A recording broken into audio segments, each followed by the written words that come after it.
على النبي يا أيها الذين آمنوا صلوا عليه وسلموا تسليما سلسلے دروس انس قرآن جو مستقل آپ کی خدمت میں پیش کیا جا رہا ہے سورہ انعام آیت نمبر 95 ہم پڑھ چکے ہیں. آج آیت نمبر 96 فالق الاصباح. اور ایک گزارش یہ بھی ہے کہ آپ حضرات جو بھی ناظرین یوٹیوب چینل سے دیکھ رہے ہیں ان کے لیے بھی کہ جو آپ سنتے ہیں اس درس کو اس کا ثواب اپنے مرحومین کو ایصال ثواب کرے. بہترین ایصال ثواب ہے اس لیے کہ قرآن مجید تفکر و تدبر کے ساتھ پڑھنے کا بہت زیادہ ثواب ہے اور اس کا ثواب اپنے مرحومین کو ایصال ثواب کر سکتے ہیں. آیت نمبر 96. اعوذ باللہ من الشیطان الرجیم بسم اللہ الرحمن الرحیم فالق الاصباح وجعل اللیل سکنا والشمس والقمر حسبانا ذلك تقدیر العزیز العلیم. گزشتہ آیت جو ہم نے پڑھی تھی اس میں خدا کی توحید، اللہ کی وحدانیت، اللہ کی قدرت کے بارے میں تذکرہ ہوا. پہلے جو آیت ہم نے پڑھی تھی اس میں یہ فرمایا خداوند عالم نے کہ وہ خدا وہ ہے کہ جو دانے کو پھوڑ کر کے اس میں سے پودے کو نکالتا ہے. اور یخرج الحی من المیت، مردے سے زندہ نکالتا ہے. چیزیں دیکھنے میں مردہ ہے اس سے زندہ چیزیں نکلتی ہیں. ومخرج المیت من الحی، اور میت سے زندہ نکالتا ہے یعنی زندہ چیز کو مردہ کر دیتا ہے. مردے نہیں، حیات دینا زندگی دینا خدا کے ہاتھ میں. لہٰذا جناب ابراہیم نے بھی بقیہ انبیاء نے بھی جب استدلال کیا ہے تو جناب ابراہیم نے کیا کہا کہ میرا خدا وہ ہے جو کہ زندگی دیتا ہے اور موت دیتا ہے.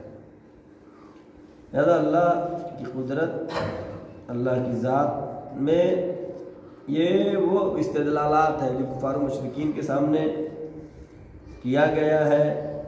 اور اس کے بعد بھی نہ مانے اللہ کو تو اور بات ہے.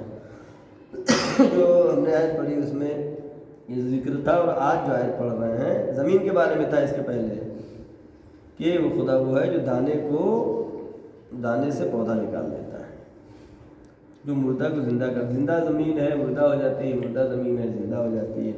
بارش ہوتی ہے پودے نکل آتے ہیں، گھاس نکل آتی ہے، زندگی کی علامت ہے. اور یہ بار بار نکلنا یا ختم ہونا اور پھر اس میں پیدا ہونا یہ سب دلیلیں ہیں اس بات پر کہ وہ خدا جو بار بار ہم کو دکھا رہا ہے کہ مردے کو زندہ کر دیتا ہے قیامت میں زندہ کرے گا. یہ دلیل ہے. فالق الاصباح، وہ خدا وہ ہے جو اصباح کا فالق یعنی شگافتہ کرنے والا، پھوڑنے والا. صبح میں جب رات گزر جاتی ہے، صبح کو جب ہلکی روشنی نکلنا شروع ہوتی ہے، اس کا کیا مطلب ہے؟ یعنی ایک اندھیری چادر ہے، اندھیرا، اس کو یہ شگافتہ کرتا ہے. خداوند عالم فالق الاصباح، صبح کو شگافتہ کرنے والا. البتہ یہاں کے مفسرین نے جو بیان کیا ہے کہ صبح صادق اور صبح کاذب دونوں مراد ہے. بہرحال اندھیرا سے اجالا ہونا. وجعل اللیل سکنا، وہ خدا وہ ہے جس نے تمہارے لیے رات کو سکون کا سبب بنایا. رات بنائی کس لیے؟ آرام کرنے کے لیے. جب آیتیں کہہ رہی رات بنایا، اللہ کہہ رہا ہے کہ ہم نے رات بنایا تمہارے آرام کرنے کے لیے، اس کا مطلب کیا ہوا؟ دن بنایا ہے کام کرنے کے لیے. جعل اللیل سکنا، نہ کہ جو رات میں 12 بجے سوئے اور صبح میں جو ہے سوتے رہے 9 بجے تک. یہ ایسا آدمی خوشحال نہیں رہتا ہے، بشاش نہیں رہتا ہے، صحت مند بھی نہیں رہتا ہے. سب سسٹم ہے. اور مفسرین نے یہاں پہ فالق الاصباح میں ایک جو اہم نقطے کی طرف ذکر کیا مفسرین نے وہ یہ کہ اللہ نے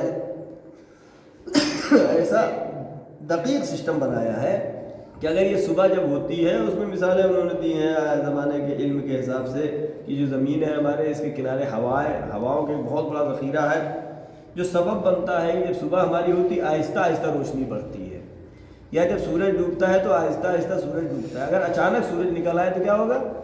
مشکل ہو جائے گا. اچانک سورج ڈوب جائے تب بھی مشکل ہوگی. اس کی مثال کیا ہے؟ مثلاً گھر میں آپ ہیں، کمرے میں اندھیرا ہے، رات کا وقت ہے، کسی نے لائٹ جلا دی ہے تو کتنی تکلیف ہوتی ہے آنکھ کو؟ بہت تکلیف ہوتی ہے. یا اچانک جو ہے اندھیرا ہو جائے، اچانک ہو جائے. لہذا اللہ نے یہ نظام اور سسٹم بنایا ہے کہ انسان کے آرام کے لیے، یعنی آہستہ آہستہ رات ہوتی ہے، شام ہوتا ہے، پھر رات، اسی طرح صبح میں بھی آہستہ. فالق الاصباح وجعل اللیل سکنا، رات بنائی ہے اللہ نے اس لیے آرام کے لیے. لہٰذا اس جگہ پر امام معصومین، خاص کر ہمارے پانچویں امام حضرت محمد باقر علیہ السلام اور امام رضا علیہ السلام نے فرمایا ہے کیا، یعنی یہاں پر امام نے یہ بیان کیا ہے کہ نکاح اور عقد جو ہے، شادی نکاح جو ہوتا ہے رات میں ہونا چاہیے. اس لیے جو آیت ہے نکاح کے لیے، وہاں پہ اللہ کیا کہہ رہے ہیں؟ لتسکنون، اس کے ذریعے سے تمہیں سکون ملنے والا ہے، سکون کے لیے ہے. جعل اللیل سکنا، یہ بھی سکنا ہے، یہ بھی سکون کے لیے، رات بھی سکون کے لیے ہے، اور شوہر کے لیے زوجہ بھی کیا ہے؟ سکون کے لیے ہے. لہذا ائمہ نے تاکید فرمائی ہے کہ نکاح کب ہونا چاہیے؟ رات میں ہونا چاہیے. لیکن یہاں سب دن میں ہوتا ہے، نکاح جو ہے رات میں ہونا چاہیے، مستحب ہے رات میں نکاح ہونا. یہ ائمہ نے تاکید کیا ہے. اس بارے میں بہت ساری حدیثیں ہیں اسی آیت کے ذیل میں. جعل اللیل سکنا، اللہ نے رات تمہارے لیے سکون کے لیے بنایا ہے. والشمس والقمر حسبانا، سورج کو اور چاند کو ایک حساب کے تحت بنایا ہے. کیا مطلب؟ حسبانا، تمہارے لیے بھی حساب کے لیے ہے. یعنی ہم یہ سورج کی گردش سے جو ہے یہ مہینے بناتے ہیں، جنوری، فروری، عیسوی مہینے. والقمر، چاند کے ذریعے سے حساب لگاتے ہیں. دونوں باتیں یہاں پر، یعنی اللہ نے یہ اتنا دقیق بنایا ہے کہ کروڑوں سال سے یہ گردش میں ہے. ہر چیز، سب چیزیں گھوم رہی ہیں، زمین، آسمان، چاند، سورج، سب کچھ، اور سب اپنی جگہ پر دقیق. یعنی خدا نے صرف خلق کر کے چھوڑنا ہی دیا، بلکہ خلق کرنے کے بعد اس کو چلانا، اس کی ہدایت کرنا بھی اللہ نے اپنے اوپر لیا ہے، اپنے ذمہ لیا ہے. لہذا خدا کہہ رہا ہے کہ ہم نے رات بنایا تمہارے آرام کے لیے، اور چاند بنایا اور قمر بنایا ہے حسباناً، تمہارے حساب کرنے کے لیے. اب یہاں پر ذالک تقدیر العزیز العلیم، یہ تقدیر ہے، اللہ نے یہ تمہارے حساب کے لیے سب بنایا. ذالک تقدیر، یہ ہے تقدیر، یعنی معین کیا ہوا. اس خدا نے یہ محاسبہ کیا ہے، اس خدا نے اتنے بڑا حساب بنایا ہے کہ کروڑوں سال سے جو ہے سب چل رہے ہیں. چاند اپنے مدار پہ چل رہا ہے، سورج اپنے مدار پہ چل رہا ہے، تمام ستارے اور سیارے اپنی جگہ پہ چل رہے ہیں. ایک ذرا بھی اگر آگے پیچھے ہو جائے تو نظام کائنات درہم برہم ہو جائے گی. کہتے ہیں زمین سے سورج تھوڑا نزدیک ہوتا جائے، زمین اپنی طرف کھینچ رہی ہے، سورج اپنی طرف، ہر ایک میں کشش پائی جا رہی ہے. آج کے سائنسداں یہ کہہ رہے ہیں کہ تھوڑا سا زمین کھینچ کے سورج سے نزدیک ہو گئی، بہت ناچیز، جس کی وجہ سے زمین کی گرمی بڑھتی جا رہی ہے. اور اگر یہ اس طرح بڑھ گئی تو پھر خشک سالی ہو جائے گی اور دنیا ختم ہو جائے گی. یہاں پہ خدا تعالیٰ فرما رہا ہے ذالک، یعنی افتخار، ذالک تقدیر العزیز العلیم، یہ اس خدا کی تقدیر ہے، اس خدا نے معین کیا ہے کہ جو عزیز ہے، طاقتور ہے، العلیم ہے، یعنی بہت زیادہ علم رکھنے والا ہے. یعنی طاقت بھی ہے اللہ کے پاس اور علم بھی ہے اس کے. اس خدا نے تمہارے لیے یہ تمام چیزوں کا انتظام کیا ہے. اور آگے آیت نمبر 97، وَهُوَ الَّذِي جَعَلَ لَكُمُ النُّجُومَ لِتَهْتَدُوا بِهَا فِي ظُلُمَاتِ الْبَرِّ وَالْبَحْرِ قَدْ فَصَّلْنَا الْآيَاتِ لِقَوْمٍ يَعْلَمُونَ. وَهُوَ الَّذِي، وہ خدا وہ ہے، جَعَلَ لَكُمُ النُّجُومَ، جس نے تمہارے لیے ستارے بنائے. اب تو لائٹ ویٹ ہو گئی ہے، ستارہ کی لذت، اس کی کشش کیا ہے آج کا انسان نہیں سمجھ رہا، پہلے انسان سمجھتا تھا. اور یہ ستارہ شناسی، علم ستارہ شناسی، جسے علم حیت کہتے ہیں ہمارے یہاں، پہلے سے پایا جاتا ہے. البتہ کوئی پڑھتا نہیں، اب دوسرے علوم پڑھا جا رہا ہے. وَهُوَ الَّذِي، وہ خدا وہ ہے، جَعَلَ لَكُمُ النُّجُومَ، جس نے تمہارے لیے ستارے بنائے. کائے کے لیے؟ لِتَهْتَدُوا بِهَا، تاکہ تم اس کے ذریعے سے ہدایت پاؤ. راستہ بھٹک گئے ہو بیابان میں، جنگل میں یا سمندر میں، ہیں. لِتَهْتَدُوا بِهَا فِي ظُلُمَاتِ الْبَرِّ وَالْبَحْرِ، تاکہ تم ہدایت پا جاؤ اندھیروں میں، چاہے وہ اندھیرا خشکی کا ہو، بر مانے خشکی، باہر مانے سمندر، چاہے وہ اندھیرا سمندر میں ہو۔ پہلے لوگ ستارے کو جانتے تھے کہ یہ والا ستارہ ہے اس طرف نکلتا ہے، ہم کو جانا ہے اس طرف، تو اسی ستارے کی ہدایت پاتے تھے، اور بہت سے لوگ نجات ستاروں کے ذریعے پاتے تھے۔